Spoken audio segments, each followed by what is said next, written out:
I look back now, I left school something like 30 years ago. And I remember every single teacher. I don't remember every single classmate that I have. Mr. Harry Ramdas, my English and sports teacher, Mrs. Hubbard, Mr. Pantin. Respect for all teachers. It's not a glamorous job. You don't get, the prize at the end of the day. You see students go on to become prime ministers. You see students go on to become sportsmen and sportswomen, all sorts of different things. And you sat in the background there, and I'm almost sure that you know that you've played a significant part in each and every single one's life.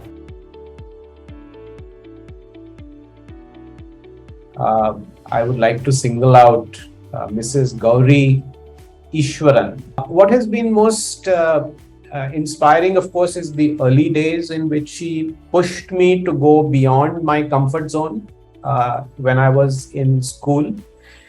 And over the years, I've always found her advice to be spot on and very insightful and almost like an aha moment every time I ask her something.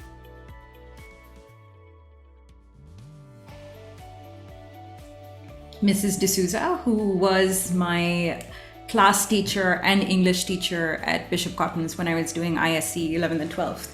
And what I really loved about her is that in spite of being in a large room of students with mixed ability, she could make everyone feel like she's talking directly to them.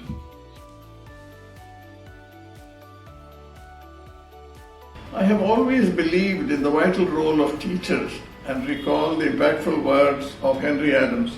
A teacher affects eternity. You can never tell where his influence stops.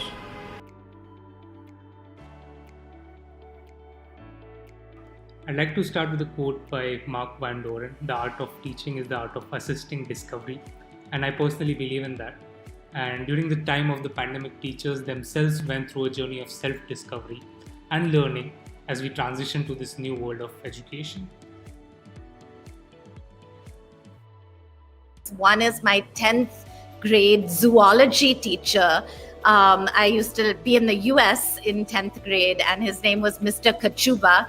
He was a small, slightly plump man, but he was just the coolest teacher I've ever known because he was such a full human being. He used to raise Siberian tigers in the summer vacations. He was part of a rock band. And I remember thinking, wow, if this human being is so interesting, I want to learn what he's saying. Mr. Dorji Lat, he would be there and he would instruct, and then he would just inspire that kind of faith that you wanted to do that extra bit, you wanted to take that little extra risk. I was a law student in London where I had a very good lecturer called Mr. Fifoot who taught me law of contract. And the amazing thing about him was that when he never sat down and lectured, he stood up and he was like a Shakespearean actor.